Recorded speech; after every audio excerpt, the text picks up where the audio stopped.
राधे राधे। हम लोग पढ़ रहे थे श्री कृष्ण लीला पुरुषोत्तम भगवान।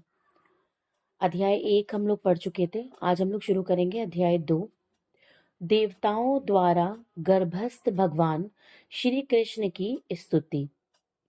राजा कंस ने न केवल यदु, भोज तथा अंधक वंशों के राज्यों तथा शूरसेन के राज्य को अपने अधिकार में कर लिया, अपितु उसने अन्य सभी आसुरी राजाओं से मैत्री भी स्थापित की। उनके नाम हैं प्रलंब, बक, चाणूर, तृणावर्त, अघासुर, मुष्टिक, अरिष्ट, द्विध, पूतना, केशी तथा धेनुक। उस समय जरासंध मगध प्रांत, आजकल बिहार राज्य है, का राजा था।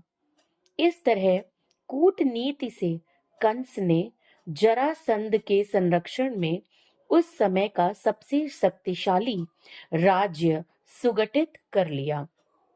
उसने बाणासुर तथा भौमासुर जैसे राजाओं से भी मैत्री स्थापित कर ली, जब तक कि वह सर्वाधिक प्रबल नहीं बन गया। फिर वह यदुवंश के प्रति, जिसमें भगवान श्री कृष्ण को जन्म लेना था, अत्यधिक शत्रुता बरतने लगा। कंस के द्वारा सताए जाने के कारण यदु, भोज तथा अंधक राजा विविध राज्यों तथा कुरु, पंचाल, केकय, शाल्व, विदर्भ, निषद, विदेह तथा कौशल राज्य की शरण में जाने लगे। कंस ने यदु राज्य तथा उसी के साथ भोज तथा अंधक राज्यों की एकता को ध्वस्त कर लिया। उसने उस समय भारतवर्ष नाम से विख्यात विशाल भूभाग में अपनी स्थिति सबसे सुदृढ़ कर ली। जब कंस ने एक एक करके देवकी तथा वसुदेव की 6 शिशुओं का वध कर रहा था, तब कंस के अनेक मित्र तथा परिजन उसके पास पहुंचे और उन्होंने प्रार्थना की कि वह इस जघन्य कर्म को त्याग दे, किंतु बाद में वे सब कंस के प्रशंसक बन गए। जब देवकी 7वीं बार गर्भवती हुई तो उनके गर्भ में अनंत नामक श्री कृष्ण का पूर्ण अंश प्रकट हुआ। देवकी हर्ष तथा विषाद से अभिभूत थी। वे हर्षित थी क्योंकि उन्हें पता था कि उनके गर्भ में भगवान श्री विष्णु ने आश्रय लिया है, किंतु साथ ही वे खिन्न थी कि शिशु के उत्पन्न होते ही कंस उसका वध कर देगा। उस समय भगवान श्री कृष्ण ने कंस के द्वारा किए गए अत्याचारों से यदुओं की भयभीत स्थिति पर दयालु होकर अपनी अंतरंगी शक्ति योग माया को प्रकट होने का आदेश दिया। भगवान श्री कृष्ण संपूर्ण ब्रह्मांड के स्वामी हैं, किंतु यदुवंश के वे विशेष रूप से स्वामी हैं। योग माया श्री भगवान की प्रमुख शक्ति है। वेदों में कहा गया है कि श्री भगवान की अनेक शक्तियां हैं। परास्य शक्तिर्विविध दैव श्रूयते। ये विभिन्न शक्तियां बाहर तथा भीतर से कार्य कर रही हैं और योग माया समस्त शक्तियों में प्रमुख है। उन्होंने आदेश दिया कि योग माया ब्रज भूमि वृंदावन में अवतरित हो, जो सदैव सुंदर गायों से पूरित तथा सुशोभित रहता है। वसुदेव की एक पत्नी रोहिणी वृंदावन में राजा नंद तथा रानी यशोदा के घर में निवास कर रही थी।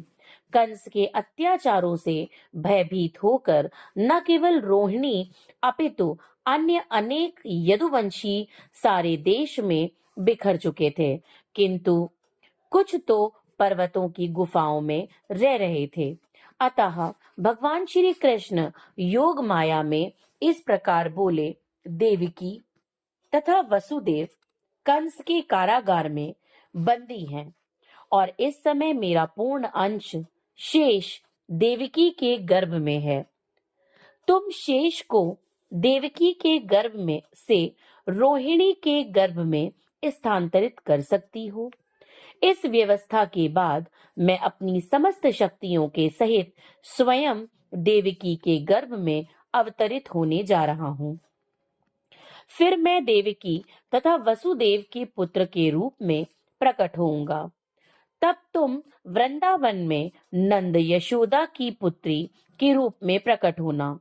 चूंकि तुम मेरी सहभागिनी के रूप में जन्मोगी और चूंकि तुम शीघ्र इंद्रिय तृप्ति की इच्छाओं की पूर्ति करोगी, अतः संसार के सभी लोग सभी प्रकार की मूल्यवान भेंटों तथा यथा धूप बत्ती पुष्प तथा यज्ञ की हवि से तुम्हारी पूजा करेंगे।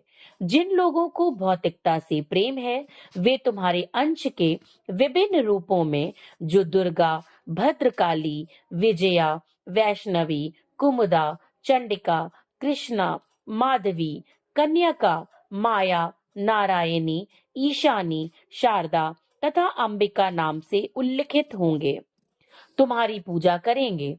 भगवान श्री कृष्ण तथा योग माया भाई तथा बहन परम शक्तिमान तथा परम शक्ति के रूप में प्रकट हुए। यद्यपि शक्तिमान तथा शक्ति में कोई स्पष्ट अंतर नहीं है, तथापि शक्ति सदैव ही शक्तिमान के अधीन रहती है। जो लोग भौतिकतावादी हैं, वे शक्ति के उपासक हैं, किंतु जो आध्यात्मवादी हैं, वे शक्तिमान के पूजक हैं। भगवान श्री कृष्ण परम शक्तिमान हैं और भौतिक जगत में दुर्गा परम शक्ति हैं।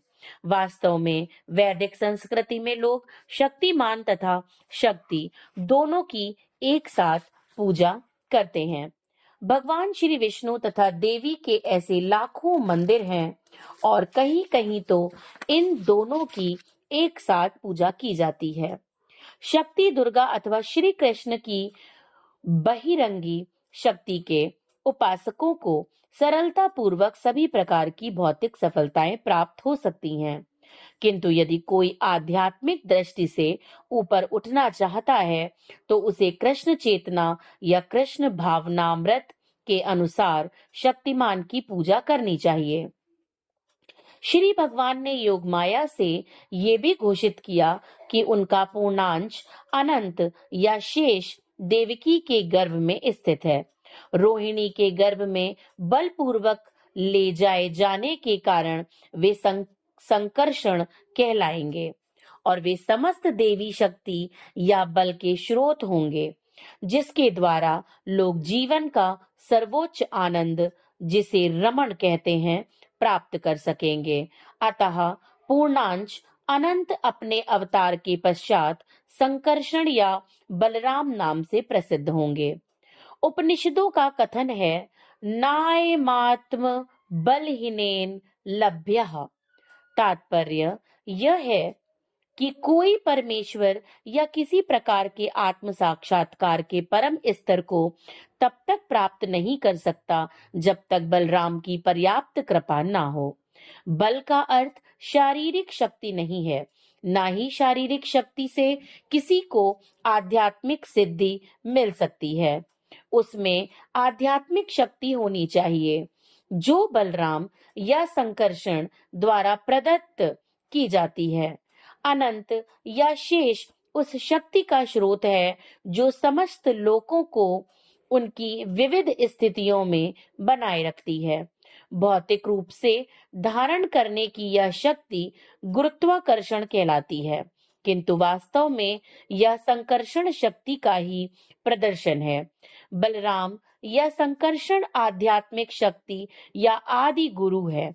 अतः भगवान श्री नित्यानंद प्रभु, जो भगवान श्री बलराम के अवतार भी हैं, आदि गुरु हैं, तथा गुरु भगवान श्री बलराम, जो कि आध्यात्मिक शक्ति प्रदान करने वाले श्री भगवान की परम शक्ति का रूप है, उनका प्रतिनिधि होता है।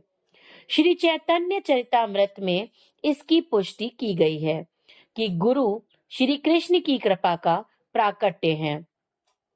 जब श्री भगवान ने योग माया को इस तरह आदेश दिया तो उसने उनकी प्रदक्षिणा की और तब उनकी आज्ञानुसार वह इस भौतिक जगत में प्रकट हुए। जब श्री भगवान की परम शक्ति योग माया ने शेष को देवकी की गर्भ से रोहिणी के गर्भ में स्थानांतरित किया, तो वे दोनों ही योग माया के वश में थीं, जिसे योग निद्रा कहते हैं। जब ऐसा हो चुका तो लोगों ने समझा कि देवकी का 7वां गर्भ विनष्ट हो गया। इस तरह यद्यपि बलराम देवकी के पुत्र रूप में अवतरित हुए, किंतु रोहिणी के गर्भ में स्थानांतरित किए जाने के कारण उनके पुत्र कहलाए।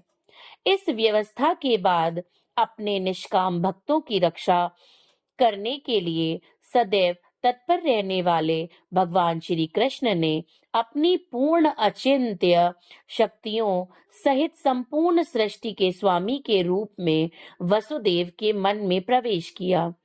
इस प्रसंग में यह ज्ञातव्य हो कि भगवान श्री कृष्ण पहले वसुदेव के निष्काम हृदय में प्रविष्ट हुए और तत्पश्चात देवकी के हृदय में स्थानांतरित हुए।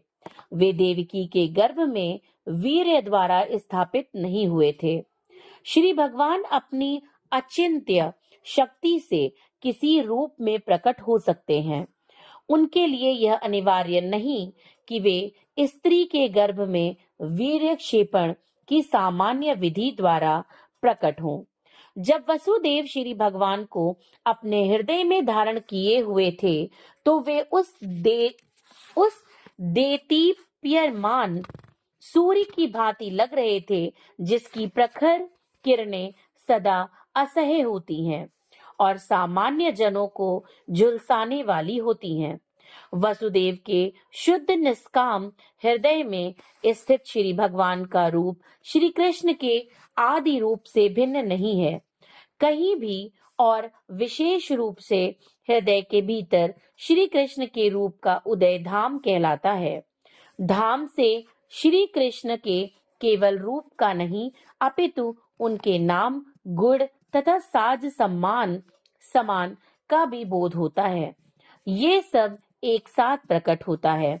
इस प्रकार श्री भगवान का शाश्वत रूप अपनी पूर्ण शक्तियों समेत वसुदेव के मन से देवकी के मन में उसी तरह स्थानांतरित हुआ, जिस प्रकार अस्त होते हुए सूर्य की किरणें पूर्व में होने वाले पूर्ण चंद्रमा में चली जाती हैं। आज यहीं पे विराम देते हैं। इसके आगे की कथा कल पढ़ेंगे। राधे राधे।